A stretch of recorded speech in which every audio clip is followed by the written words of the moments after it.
Hey Cameron, how's it going? Hey, great. How are you? I'm doing well. It's hot, which I'm sure when we put this out, it will not be hot, but yeah, how's the weather over there? We're in Houston, so it's hot all the time. We have summer and hell's front porch for seasons. So, Yeah. unless you're putting this out in February, it will still be hot. Yeah, maybe not February, but maybe in like December or January. It'll Yeah, still be hot.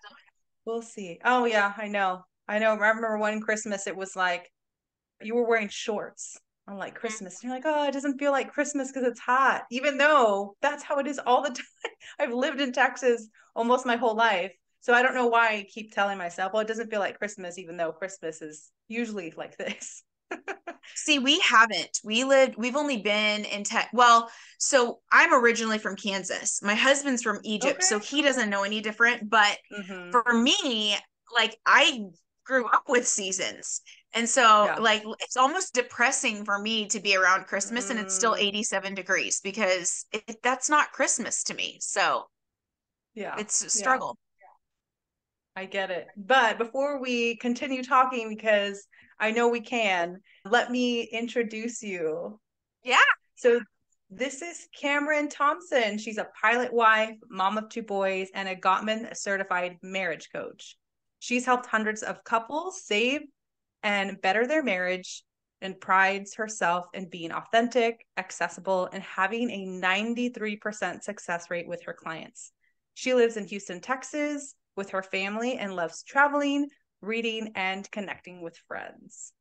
Thanks so much again for joining. Thanks And for again, having I'm me. so excited that we were going to be able to talk about relationships today because, other than the topic of motherhood, relationships and helping people create better relationships and healthy relationships is one of my greatest passions because I love Yes. love and I love people being happy in their relationships. Well, and it's also a big part of motherhood. You can't be the best. I mean, being a mom is exhausting and even more draining when Yeah. your marriage or your relationship is struggling. And so by bettering your marriage, it also helps you become a better mom too. Mm-hmm. Absolutely. So, one of the things that I don't know people realize is that seeking help in your marriage is not a, it doesn't mean that there's something wrong with y'all as people. Not at all. Um, and one of the reasons why I bring this up is because people wait too long before seeking out help. I had recently read a statistic that couples wait 6 years Yep. before even reaching out for help. And by that time, it's not that it's hopeless, but it's harder than if you would have came in when you started noticing the problem really getting in the way. The way that I explain it to my clients is when they first start with me is that when you like as you grow up, you have this suitcase that you're always taking with you, right? And so you're packing all of your experiences and your education and just everything that happens to you in life, you're packing it into this suitcase. And your partner, wherever they are in the world before you meet them, they're doing the exact same thing. And then Mm-hmm. you guys meet and you get married and you move in together and you basically dump out your suitcase in the middle of the living room floor. And then you spend the rest of your life sorting through it, saying, do we throw this away? Do we keep this? Do we put this on a shelf to Mm-hmm. actually, display for people as they come over? Or do we Yeah. hide this in a closet? Like, what are we doing with all of these experiences? And a lot of times, so like for me, I wasn't taught money. Money was not really Mm, something that was discussed a lot. I didn't know much about it. So when I got married, that was something my husband was really good at.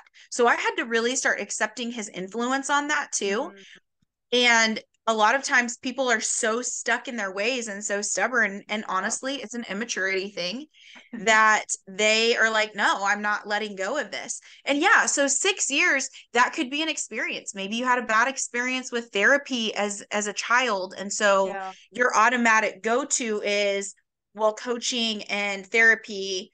are one and the same. And so Mm. I don't want to get help. We'll just, and a lot of the things that I hear is we can just fix this on our own. Well, if you Mm-hmm. could, you already would have. Oh yeah. So you only know what you know. And if you didn't have a good experience with your parents' marriage, or you didn't Mm-hmm. have a lot of good, healthy examples of what marriage is growing up, you're not gonna know any different. You're not gonna Yeah. do anything different. And so it's just gonna be completely repeating the cycles. And everything goes back to our childhood. Oh yeah, I completely agree with that. Absolutely. And especially, I like that you said you only know what you know, Mm-hmm. because I say that a lot. We are not perfect people, and oftentimes our parents or caregivers or all the relationships in our life that we've seen, they probably were doing the best that they could with the information they had. Oh, And sure. so we took that information and now only doing we're doing the best that we can with the information and knowledge that we have on being in a relationship. Yep. And sometimes you don't really have anything but what you've seen on TV or what you've seen in the movies. Sure. Absolutely. In fact, so I don't know how well versed you are in attachment styles, but so back in the 80s, when the attachment styles really came, was like they were really starting to be studied, right? It was something like somewhere around 75 to 80% of people had a secure attachment. Well, if you think about it, the Mm-hmm. decades before that, moms were staying home with their kids. They were Yep. more emotionally available. That Mm-hmm. was mom's purposes, right? Like, I'm going to raise these babies and that's my job. Okay. Yeah. Well, then the 80s, that's when moms started entering the workforce again after, like, that was when it really became heavy. Yeah. Now the generations that were born like 80s and 90s and then on into the 2000s, it has flip-flopped. So now where 75% of people had a secure attachment, now almost 75% of people have an insecure attachment. And it's Mm-hmm. because when we were kids, we weren't getting the emotional needs that we had met. And that's where I see a lot of issues too, is that, and usually, like, not to throw the avoidance under the bus, but it's usually Yeah. them that say, great childhood. There wasn't anything wrong with my childhood. Well, that's Yeah. probably true. Like physically, you had shoes on your feet, clothes on your back, food in your belly. Mm-hmm. But what about your emotional needs? Were your emotional needs met? Probably Yeah. not. Because if they were, you wouldn't be avoidant. So, yeah, it's Yeah. everything. Everything relates back to childhood. Mm-hmm. Sometimes the things are just not as obvious. And it's not to say that you didn't have a good childhood, just that there are things that could have been done better. Sure. And how can you learn that now so that if you have children, they can be better also in the future? Absolutely. Absolutely. It's that. And honestly, that's something that I warn my clients about when they start too, Mm-hmm. is that this is like the internal work that you have to do on yourself to Yeah. become secure in your attachment style, to have healthier fight styles, to do what you need to do to be the best spouse that you can possibly be. It's some of the hardest work that you will ever do, and also the most rewarding, Mm-hmm. because then you are giving your kids a good example of what perseverance looks like, what working on yourself looks like, what, you're developing that emotional intelligence that kids aren't being taught in schools. So now you're able to teach it to them. Whereas if you don't do the work, then, the cycle repeats for generations to come. Mm-hmm. And it will. It will. Mm-hmm. Yeah. Absolutely. But I wanted to mention that I loved that metaphor about the suitcase because Yeah. it's so true. And you're always sifting. It's like the sifting never stops. Never. You're always sifting through that suitcase because you're always finding new things about your partner. And it's because maybe this paper got stuck onto one of your papers, or maybe it's something that they just realized was important to them. Mm-hmm. Well, or even, I mean, and even though like the day you get married, you adding to that suitcase doesn't stop, because Mm-hmm. then you're having new experiences. You become a mom, maybe you change a job, you move to a different city, like all of those experiences still keep happening because you're still living. So you're still adding to the pile that you're sifting through, Yeah. And like there's always just more to sift through. Yeah. Yeah. So what what would you say are the top three things a marriage needs to thrive? And if you could break down those things. Yeah. So you mentioned in the beginning that I am Gottman certified. Mm-hmm. So I love their diagram, if you will. It's called the sound house method or sound relationship method. So if you look at a house, the two pillars on the outside, like holding your marriage together, if you will, is the first one is commitment, and the second one is trust. And then what fills up the house is friendship. Okay. Mm-hmm. Now, everything else can basically be fit into one of those three categories. For example, commitment. The one reason that marriages, like the divorce rate keeps climbing. It's not even 50%. I think the last I checked a few months ago, it was like 54% now. And the Wow. reason that it continues to increase is because less and less people have commitment. When they make those marriage vows, it's not really a vow anymore. It's not like it was meant to be a covenant between you and your Mm-hmm. spouse and God. And so, like, and your family and friends are witnessing this to say when your marriage gets hard and you go to them, that way they can say, nope, you took these vows, like you meant it for better or worse. Like, that's what this Yeah. means. And instead, what we're having is the friends and family that witnessed you getting married are like, girl, you need to leave him because that is unacceptable. Things like that. Now, I'm Yeah. not talking like abuse and all of that, but just Mm-hmm. when marriage gets hard, because inevitably it will, there's It will. seasons. And so, like we were talking before, instead of waiting 6 years to get help and learn a different way, that's where your friend says, what if you tried going to get coaching? What if let me watch your Yeah. kids for a weekend so you can have a marriage intensive? Let me, you know what I mean? Like, how can we help you? Here's what worked for our marriage. What if you go talk to pastor or something like that? So there's that commitment, is that people just aren't as committed as what they Mm-hmm. need to be to have thriving marriages. The second one Yeah. is trust. And the first one, and this is something that you're starting to see a lot more of, thankfully, in the coaching realm and in marriages and all of the people that are, putting out content, is safety. It's not just physical safety, it's emotional safety. Are you Yeah. a safe place for your partner to come talk to you every day? For you to, when they come and say, hey, I have, this struggle, are you meeting them with a solution immediately? Or are you listening to understand and say, yeah, that's completely Mm-hmm. valid. Like, I would feel that way too. Or, here, I'm sorry that I, hurt your feelings, or I'm sorry that I said this or this, like being that safe place, being trustworthy. You Yeah. know, it's great that we can get a lot of content on Instagram, Facebook, TikTok, whatever, but also podcasts, but Mm-hmm. also, are you taking that to a next level and following people that you shouldn't be following? Are you Yeah. talking to people that you shouldn't be talking to? Are you Mm-hmm. disrespecting? Like, if your wife or your husband were to look at your social media, would they be okay, or would they be upset? Would they be feel Yeah. disrespected, or would they feel like you have loyalty? Mm-hmm. And then in the middle, and this is what I think, because we live in such a busy society, and it's almost like people wear busyness as a medal of honor, Yeah. that They do. we're not letting each other into, and also because of that lack of safety, we're not letting each other into our worlds. How have Mm-hmm. you changed in the last year? What do you like now that you didn't like before?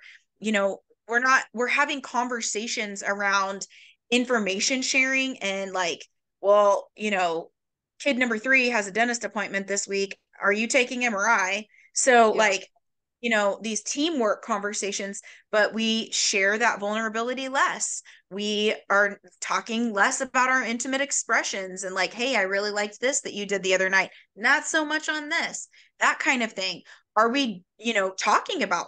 One thing that I see a lot is less and less conflict resolution. We're not Oh yeah. talking about our conflicts and saying, when Mm-hmm. you say this, it makes me feel this way, or it makes me think this way, or because when I was a kid, my dad used to yell, or this, my Yeah. mom was really critical, or something like that. We're not having those conversations because we're exhausted. And a lot of that Yeah. is because of lack of boundaries. And a lot of it is also Mhm. because we're so busy, we just don't make the time. Emotional laziness, to be honest. So Yeah. then, like, without that friendship and those three things, you can't build on that and actually manage the Mhm. conflict and have dreams and goals together. And then, create that we're sitting on a front porch together drinking sweet tea watching the sunset and our grandkids play in the yard kind of vision. Yeah. Hmm. So yeah, commitment, Yeah. trust, and friendship. Thanks for that. And there are so many bits that I want to unpack a little bit. Yeah, go for So it. the first thing was, let me think. When you said, are you listening to connect? Oh no, Are you listening listening to to understand. understand or to respond? Yeah. Yes. Are you listening to understand? Because this is such a big deal. A lot of us will be listening, but not actually hearing what Oh yeah. your partner is saying because Mm-hmm. we're in the either I want to fix it mode or how can I win mode or how can I make this better mode and not Yep. actually hearing what your partner's saying or what they Yep. need. Yeah. Absolutely.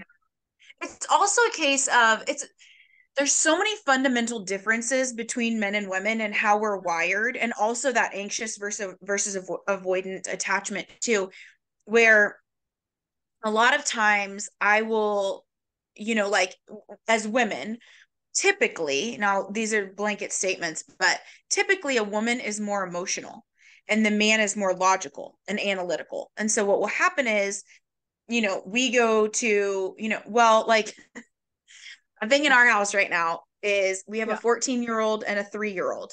Basically the same emotions, just on different scales. We Yes. got big emotions in this house, a lot. Yeah. So I'll go to my husband and say, the teenager is being a jerk again, like blah, blah, blah. And I'm emotional about it. And he's like, okay, we'll take away his phone. Like, he just immediately meets me with a logical answer. And I'm Yeah. like, yeah, yeah, I don't need help there. I Hmm. need you to say, it's okay, babe. You're still a good mom. Like, you've got Yeah. this. Do you want me to talk to him? What do we need to do? Like, do you want to send him to military school today? Like, you know what I mean? Like, what Yeah. would make you feel better? And at the end of the day, like, I have the solution. Need you to Hmm. give me a solution. I just need you to be there. And I just need you to validate me that I am not crazy and that I am not the worst mom in the world, because I've been told that 3 times today by him. Hmm. So, you know Yeah. what I mean? Things like that. So, it's that kind of stuff that a lot of times, are you listening to understand, or are you listening just to give a response so that I'll shut up, kind of thing? Yeah. Yeah. And there are ways to not fix it. I don't want to say fix it, but change those perspectives. Sure. People can learn how to tune into their partners. Absolutely. It's emotional intelligence. It's all Hmm. emotional intelligence. And unfortunately, a lot of people think that that is something you're born with, just like your regular IQ. EQ Mm. is learned. Emotional Yes. quotient is learned. It is not just given to you. Hmm. Yeah. Yeah, it is. And it's usually learned by what was modeled to you when you were a Absolutely. child. Yep. Yeah. What were some of the other things that you wanted to unpack in Yeah. So the other the one, commitment, what trust, and was it? friendship? Oh, well, one of the things I wanted to bring up was you had mentioned we're not prioritizing. And sometimes I think people expect or they don't recognize how much work does actually need to go into making your relationship stay healthy. Mm-hmm. Because maybe it Absolutely. started off in a good place when you were first married and in the first few years, but at some point, you probably stopped connecting Yeah. because things got in the way. Life started happening. Maybe you had kids, or maybe you started a new job, or maybe you were working through a promotion. And we think, like, oh, well, once I get to this level, then we'll have more time. Or once we have this much money, then we'll have more time. But the reality is, there's always going to be something that's going to get in the way unless you make connecting a priority. Absolutely. Absolutely. That's actually something that I'm seeing more and more in couples that I'm coaching Mm, right now, even in new couples that come to me that say, we just like the spark just isn't there anymore. I'm yeah. not, when I hear things like the spark just isn't there anymore, I don't find her attractive. I'm not in love with him. Our bedroom life, your life in the bedroom is a direct reflection of your life outside the bedroom. So, Mm-hmm. like, and it all comes down to one thing, and that is connection. We're born as babies, like we are literally born into this world needing connection. And Yeah. if babies don't get that physical connection, they die. And if Mm-hmm. partners don't get that physical connection, that's when, our love tank, if you will, literally just starts draining. And Yeah. connection, again, it's one of those fundamental differences between men and women. So, men, again, blanket statements, but men typically find connection in shoulder to shoulder friendship, activities, go karting, Mm, playing a sport together, going on a walk at night, doing things like that. Whereas women, we find connection in those deeper, open ended conversations. And I don't even want to say deeper because it could be things like, used to be that your favorite ice cream is mint chocolate chip. Is that still the case? Or do you like something else? Oh, well, actually, I yeah. like rainbow sprinkles now. Like, you know what I mean? So it's Yeah. those conversations. It doesn't have to be super deep, but it can be. It can Mm-hmm. be, questions like, what's your biggest burden right now? What's your biggest stressor? And how can I help Yeah. you through that? Things like that. That's how women typically can feel connected, is through those conversations.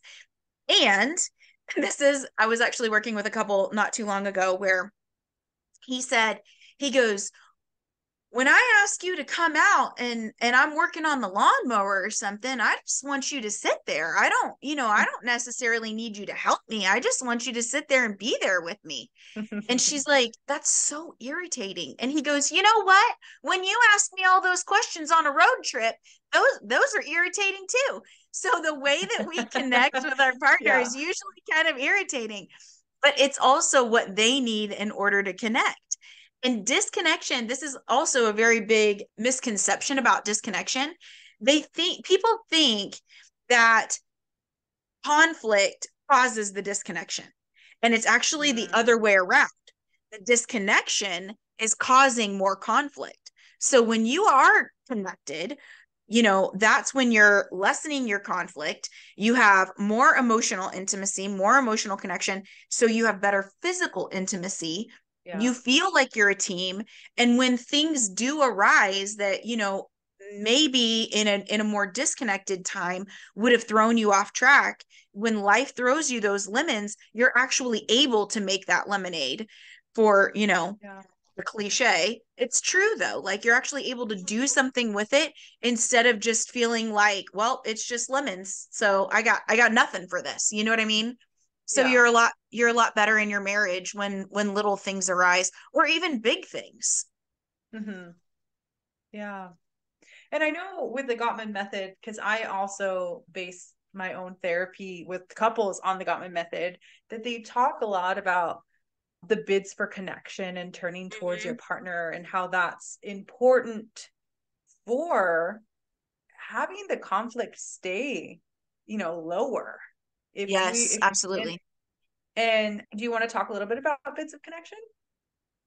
Yeah. So bids of connection, I don't think people, you were talking earlier about the different stages of life, right? And Mm-hmm. when we're dating, when we're in that first stage, the romance stage, we don't really think about, when our partner says something like, "Oh, what do you think about ice cream? Oh, I love Yeah. ice cream. Do you want to get some right now?" Like you're turning towards your partner without even Mm-hmm. thinking about it. But then, you enter into the power struggle stage, and this is usually the stage that makes or breaks a couple. And it can Mm-hmm. last anywhere from a few months to decades in your marriage. And so when you're in that power struggle stage and you're like you said, like life gets busy and you've got things coming at you, you've got things changing, moving, or different jobs or kids or Yeah. whatever, that's when things get hard. And that's also, again, because of the disconnection, your partner's looking out the window and they're like, oh, I think it might rain today. And you either turn towards them and you're like, oh, really? I didn't see that on the news this morning, or I didn't see the radar, or haven't looked outside, or whatever, or yeah, we definitely need some rain. Something like that, versus just completely ignoring what they say or being like, huh, like there's no Yeah. response there. So you either miss the bid for connection or you Mm-hmm. completely reject it. And it's those little micro rejections over time that make you Yeah. feel even more disconnected. And then they're starting to be replaced with tiny Lego bricks of resentment. And once the Yeah. resentment builds up too high, you've basically just got a wall between you and your partner with no window, no door, Mm. no access. And then that's when you end up calling it quits. So with those bids kit for connection, like they're so important. And what I thought was interesting when I was going through all my training was that a couple can actually bid for each other's connection over 100 times in a single meal.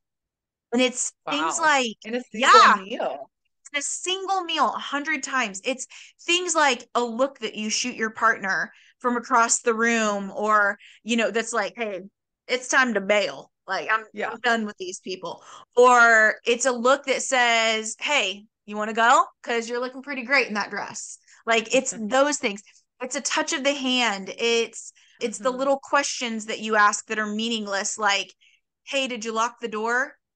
I know you Yeah. lock the door. That's the job that you do every night. Like, you know what I mean? And a lot of people get irritated with their partner for asking those little things and they don't realize that it is a bid Mm. for connection. Yeah. Or even just talking about the way the food tastes, and Sure. or whether or not it met their expectations. This was not what I expected today. I was Yeah. expecting this. Those are all bid Yeah. for connections as well. It Yeah. they're not obvious, like, hey, pay attention to me, or hey, I'm missing connecting with you. They're not always that obvious. Oftentimes No. they're not obvious at all. They're a lot more subtle. Most of the time they Mhm. are more subtle. Yeah. Or even the, oh my gosh, did you hear about what happened to so and so the other day? Or did you hear what happened? There was a, I don't know, a police chase or something, and Something. whether or not you Yeah. respond to that. Yeah. Absolutely. Yeah, that those conversations that and it goes back to that friendship. Are you Hmm. treating your partner like a friend?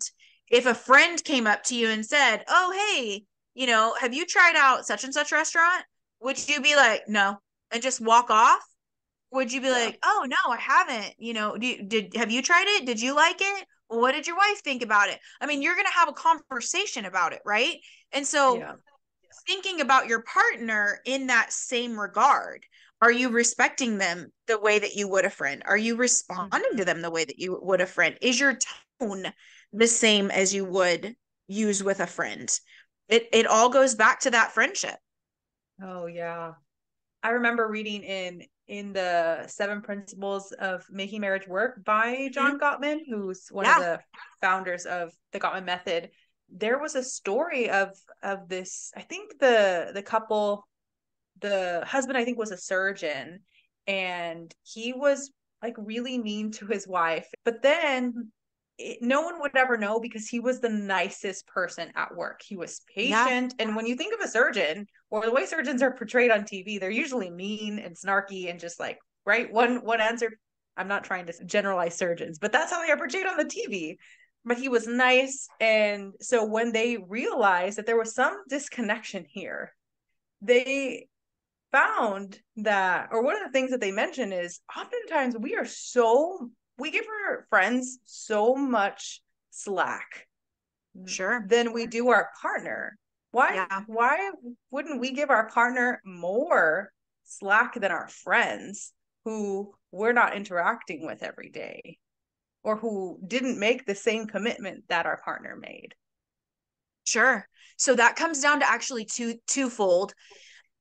The first one is that we project because our partners are the closest to us. Mm-hmm. We like it's almost like we stop valuing that and treating our marriage as a privilege. We don't realize like finding love and keeping Mm. love is so rare. I mean, it's 46% now, whereas 54% you get divorced. Yeah. So 46% chance that you find that love and that you keep it. I think I read a study the other day that said that marriages over 30 years old, it's only like 25% of marriages last past 30 years. So that was Wow. astounding to me. So it's the projection. And also that projection comes in from you. Like, how do you talk to yourself? Mm-hmm. And it goes back to your childhood because your mom's or your dad's voice is the one that's in your subconscious. That's the voice that you hear when you mess up, when you don't Yeah. meet those expectations. Is that a kind voice or is that a voice that is critical?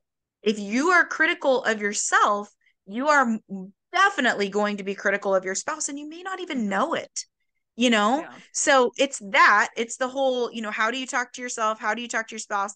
And then it's also giving each other the benefit of the doubt.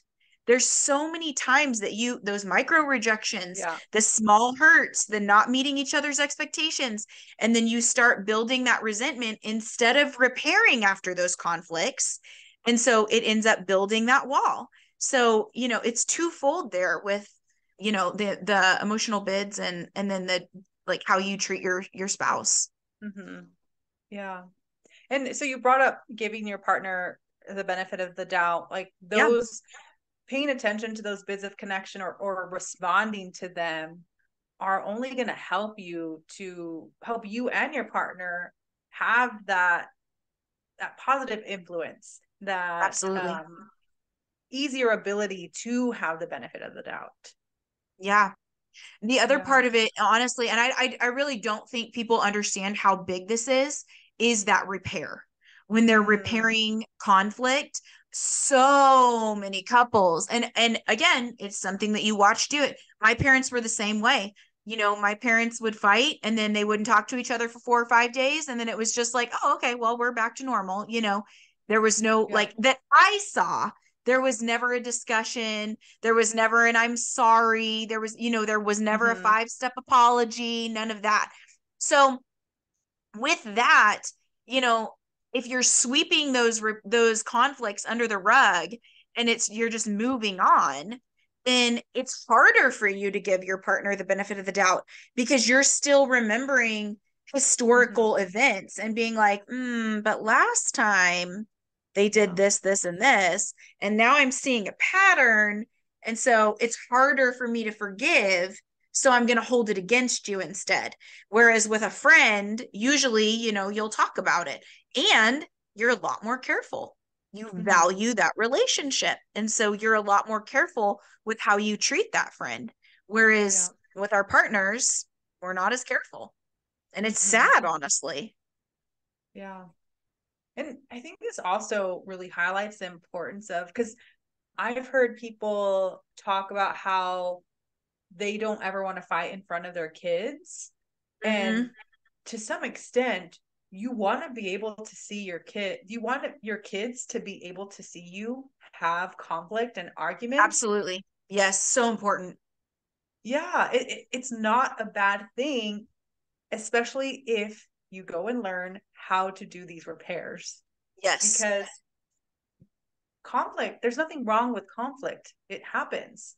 It's a healthy part of relationships, but it's, can you manage this conflict in a healthy and appropriate way? And if you can, your kids should be able to see that. I remember hearing a story. I can't remember her name, but her husband is Dax Shepard. And she, Well, yes, Kristen Bell. I remember hearing an interview where they said that if they were ever having an argument in front of their kids, whether or not they finished that argument in front of their kids, they always came back and did the repair in front of them. Whether that I was love that. the exact same repair or they like made up a repair so that they could see them resolving the conflict. And I thought that I was love it. genius. It's so genius. Yes. And I'll tell you why. So, real life example, my sister-in-law grew up with her Mm-hmm. parents never having any conflict, no arguments, no nothing in Mm, front of the kids. My brother and my other siblings and I, we all grew up with our parents having conflict in front of us. And so my brother and my sister-in-law get married, and my sister-in-law, like the first time that they ever had an argument in front of my nephew, they like she freaked out and she was like, we mm, can't be doing this. We can't do this. And of course, my brother's like, what's the big deal? Like, I don't understand. She didn't like because she had grown up, she didn't have that. She didn't know how to mm. have a healthy conflict in front of the kids. Yeah. And so like she had that idea that like you just can't have conflict in front of the kids. And that's where my brother was like, well, then how are they supposed to learn? And Mm, so yeah, so they did have to learn how to do healthy conflict management because that was one thing that my family did not have.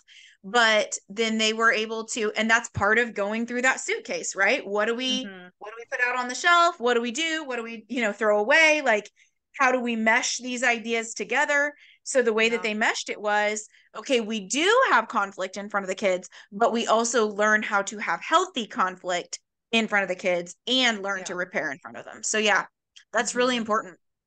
Yeah. And even like if, because we're not perfect people, right? Yeah, So nobody to some is. extent, we're not always going to have the best conflict management. Sometimes we're going to be just so stressed out we couldn't contain ourselves. But Sure. that's why the repairs are so helpful. It's not, I remember the Gottmans, part of their research was it wasn't even necessarily the couples that had the worst conflict that ended in divorce. It was No, as long as they came back and repaired in their own way that worked for them, that saved them. absolutely. And in fact, so it's the happiest couples. The happiest couples still have conflict. They report Mm-hmm. having conflict, but that was the study that you're talking about is the happiest couples. They still report being very happy and very satisfied with their marriage, even if they're having conflict every single day, Yeah. as long as they repair it every single day. Mm-hmm. Yeah. And that wouldn't be uncommon to have conflict every single day. I think In that this day and statement would age with shock everything, someone. yeah, things that we're dealing with and the stress and Yeah. yeah, trying to do all the things. And like I said, wearing busyness as a medal, like, no, the Yeah. conflict every day of some sort would be very easy to have. Yeah. Yeah. But I know that someone hearing that could be like conflict every day. Oh my gosh, that sounds horrible. But it's little things like approaching your husband that they forgot to take out the trash again Yeah. this week. Or I don't know, I can't think of anything off the top of my head. But that's the first I thing that mean, came to there's so mind. many things. Complaining about the kids and well, you Yeah. always complain, do something about it, insecurities, yeah, you forgot to do this, you forgot to do Mm-hmm. that, the teamwork thing. One of the biggest things in marriages that creates conflict is division of household labor and the mental load of Yeah. things. Like there's again content that's starting to be put out there that's Yeah. really beneficial, but it's mental load and division of housework that is one of the biggest predictors of divorce or one of the biggest causes. Yeah. And that makes me remember that book by Eve Roth, Fair Is that Play. the fair play? Yeah. Yeah. Yes. That book, it really dives into that division and the mental load. And you could do a whole episode or more just on Oh that. yeah, Yeah. easily, easily, easily. Yeah. Yeah. There's an Instagram and Facebook. His name is Zach. I think his last name is Watson, but Mm. he talks a lot about, he calls himself a recovering man child. And he's always like, he gives really good examples from his own marriage of, he'll say, like, one of them is, I can't just go to my wife and say, hey, I'm going to make dinner. What would you like me to make? Because it's that, what would you like me to make that, well, she's still having to figure it out. And then she's looking Yeah. for, like, You may be cooking it, but the mental load is, what is he making? Do we have the ingredients for it? If we Yeah. don't, then what do I need to go to the store to get, or what do I need to send him to get? And if he goes, do I need to write out name brands of things and, Mm-hmm. quantities of things and all of that? Or can he just go? Like that kind of thing. Yeah. Yeah, it's a struggle. One of the things that in our marriage, when Mo and I got married, they don't have dryers in the Middle East. And Okay. so they basically just line dry their clothes out on the balcony because the sun, it'll dry Mm-hmm. in 15 minutes, unless it's winter. And then it literally takes all day for one load of clothes to dry. But yeah, it's ridiculous. But when he came, he was like, a dryer, cool. I'll just throw everything in the dryer. I lost so many sweaters, bras, like all of these things that I'm like, you Yeah. cannot try these. And so, yeah, the mental load, every time he did the laundry, I was like, no, no, no. Like, so Oh yeah. I ended up taking an expo marker and just writing on the outside of the dryer. There was a list of like 30 things. And I was like, before you dry it, you check the list to see if this is on there. And so Yeah. he learned eventually, but yeah, it was rough there at the beginning. And that Oh mental my load was a gosh. lot harder just because he didn't know. Mm-hmm. Yeah. Yeah. And I think that's also like you gave your husband the benefit of the doubt. Like you Yes. knew he wasn't intentionally doing this or intentionally ruining your clothes. It's just something Right. he hadn't learned. And when we haven't learned something, it's gonna take a while or a little bit to figure out a system or figure out a way to learn this. Sure. Yeah. I mean, I had to have patience with him with things like that. They don't have dishwashers over there. So, him like teaching him to load the dishwasher, the Mm, mail, they don't have mail over there. So, like, he loved getting the mail, but then learning how to mail things, like where you put, okay, like mm, you can't shove packages in the outbox. That doesn't yeah. work. Like things like that. I mean, things that we take for granted because we've learned it. But then he had to have patience with me over things like money because I was a hot freaking mess. I didn't know how to balance Mm, that was clear back when we used checkbooks a lot, but I didn't know how to balance that sucker. I never had money in my account. Savings? No, we did not have a savings. Like, yeah. like things like that. And so, as much as it was irritating for me to have to teach him certain things, it was minor compared to what he had to teach me. So, Mm, and that's the whole goal of marriage. People think that getting married, the whole goal is to be happy. It's not. It's no. not, because happiness is a you thing. It's not your partner. Yes. So if you're not happy, that's on you. Like Mm-hmm. that's not your partner's job.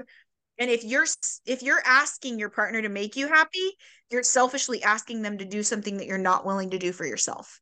Mm-hmm. So it's not about being happy. It's about growing together, doing the Yes. growth to actually have a marriage that works for you, that works for your family, learning each other constantly because you're both always changing through those Yeah. experiences that you're having. So it's about growth. That's what who can you grow Mm-hmm. with and who's going to help you truly be the best version of yourself. Yeah. Yeah. I love that you said that because that's so true. Your partner is not there to complete you. At least I don't think of Yes. it that way. They're I don't there either. to elevate you, elevate each other. A marriage takes two whole people. Mm-hmm. And if you feel like you're broken, you're not. You may not be completely whole in that you are secure in your attachment, that that you've worked through some of the things that you need to work through. And again, that's on you. But a marriage can only be as healthy as the least healthy person in it. So if that's you, you have to do something to make sure that you are not dragging your partner back with you. And Yeah. so, yeah, like it's all about two whole people coming together to create a team, to create Mm-hmm. yeah, being a coach, I'm very team oriented. How can we make the team work? Yeah. So, Yeah. yeah, And I it's not think, about go ahead. it's just I was just going to reiterate, like it's not about happiness, or it's just about growing as an individual and as a couple. Mm-hmm. And as we run out of time, one of the last things that I want to talk about before I give you a chance to talk about a little bit more about what you do, but so when you said teamwork, it's about making the team better. That just made me think, oh, if someone was resistant to going into either working with a coach for couples or couples therapy, that would be such a great line to use. It's not that we're here to air out our dirty laundry. It's about figuring out how can we make our team better. But what have you seen is helpful when one of the partners is resistant in seeking treatment? So it goes back to that commitment, right? That, you have to have the commitment first. If your partner, now I will be just using my own experience here. I'll just, I'm, like I said, I'm very authentic and vulnerable. I have no problem being that way. We struggled. Mo and I struggled really bad in the first years of our marriage. I wasn't happy. I was struggling really bad. I didn't have a purpose. I was teaching, but I hated it. Honestly, I knew it wasn't my purpose. I was good at it, but I didn't like it. I didn't, it wasn't what I was meant to do. So we struggled because I was the least healthy person in our marriage. And so I went and got help for myself. Now, if that's flipped, a lot of times, and it flipped later on down the line with me and Mo.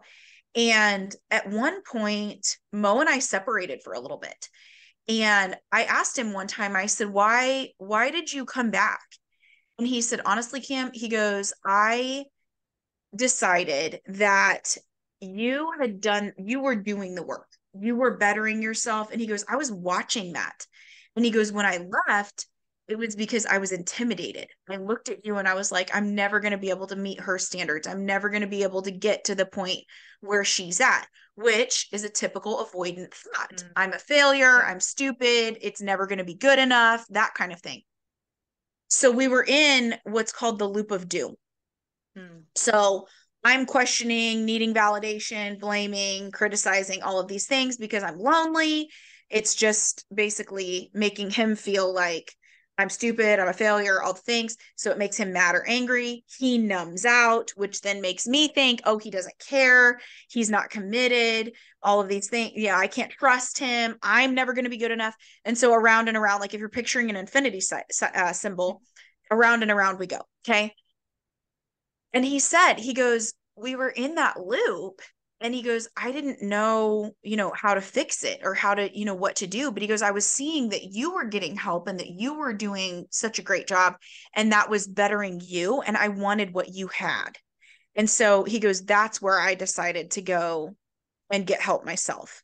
So all of that to say, if you are in a marriage where your partner is like, nope, not getting therapy. Nope, not getting help. Not going to read a book. Not going to do this. Not going to do that. You do it. You go get help for yourself. You learn what you need to learn. You try to secure your attachment style as much as possible. Work through that childhood trauma. Get as healthy as you can possibly get. And along the way, invite them. Okay. Invite them and say, I'm going, I've scheduled. And here's the thing, as you go along, there's steps, right? So do what you can do for yourself. When you've cleaned up your side of the street, then you go and you say, listen, I've done what I can do. I don't see any change from you. So I am booking with a couples therapist. Our appointment is Tuesday at 3:00. Here is the address. I would appreciate it if you would meet me there. Let's say they do. Great. Awesome. Move on, get the help that you need, better your marriage. Let's say they don't. Let's say they don't show up. Okay. Then you need to start setting boundaries and you need to start thinking to yourself, how much more am I going to take? Because at this point, your partner has emotionally abandoned you and they are being emotionally neglectful and emotionally avoidant. So if that's the case, and you don't want to live in a marriage like that, like you've literally done everything that you can. And if they're not willing to, then you need to start. I mean, as pro marriage as I am, you also need to start thinking like, am I going to deal with this for the rest of my life? Because if you're Mm-hmm. not going to, and they're not committed, then we need to start thinking in terms of separation. And that's another thing that, real quick, it's a misconception that separation has to lead to divorce. It doesn't. No. You can absolutely look at separation as this is a way for us to start marriage 2.0. What was happening in our marriage isn't obviously working.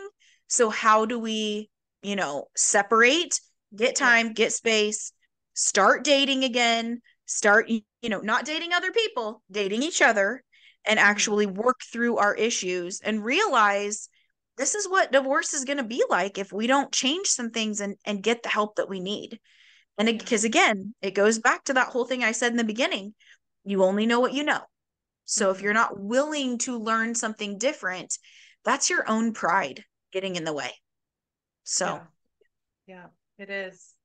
But can you talk a little bit about what you do, what you offer, how people yeah, can reach you if they want to work sure. with you, where they can find you? And of course, if you're driving, we're going to link all this up in the show notes so you don't Yes. feel like you have to write this Don't down. wreck. Yeah. Yeah. So I help couples, I meet them where they're at, and I help couples better their marriages. And it can be like, I've helped couples that were so on my podcast, I have, which you're going to be a guest on in a couple of weeks. I have just did an episode on one couple that I helped. He actually tried to commit suicide on Mm, because their marriage was so bad. And there were a couple of other things that was an issue too, but thankfully he was unsuccessful and they got help and now their marriage is amazing, like absolutely incredible. wow. So I've helped couples like all the way from that extreme to couples that are just like, maybe we have a life transition. Like now we're empty nesters and like we're kind of scared. Like we don't really know how to navigate this. Or, Yeah. we just had a baby and we don't, our marriage is kind of slipping. So how do we, we're good, but how do we become exceptional? So I Yeah. can help you, either way. So that's what I do. I work a lot with aviation couples because I am, my husband is a pilot, and that, Yeah. aviation and military are just a completely different lifestyle than Oh, what yeah. people who work a 9 to 5 or an 8 to 5 Mhm. job are. I do work with other couples as well, but that is something that I do offer that's a little bit more unique than a lot of other coaches. And basically, I just do it all through private one-on-one coaching. My program is about 7 months, depending on, the severity of the issues that you're wanting to work through. But it's one session a week, and then you also get Voxer access. And if you're not sure what Voxer is, it's an app that's like a walkie-talkie. So your inner 7-year-old is absolutely loving it. And you can just get a hold of me in between sessions. And then there's also like resources and workshops and things that I email out every month just as additional support. Ways you can find me: coaching at recognizingpotential.com is my email. And then my Instagram handle is at divorce.proof.marriage. I am a national speaker for retreats and conferences. So if you're affiliated with a church or an organization that wants to put on a marriage retreat, I absolutely do that. Or a marriage conference, I do those on the weekends. And then I have a private Facebook coaching group that if you just search in the groups or search on Facebook, recognizing potential, it'll come up. So that's how to get a hold of me. Awesome. Well, thank you so much, Cameron, for meeting with me. And Thanks for having me. yes, and I look forward to future collaborations. Yeah, definitely. Have a good Yeah. afternoon. Well, yes, you too.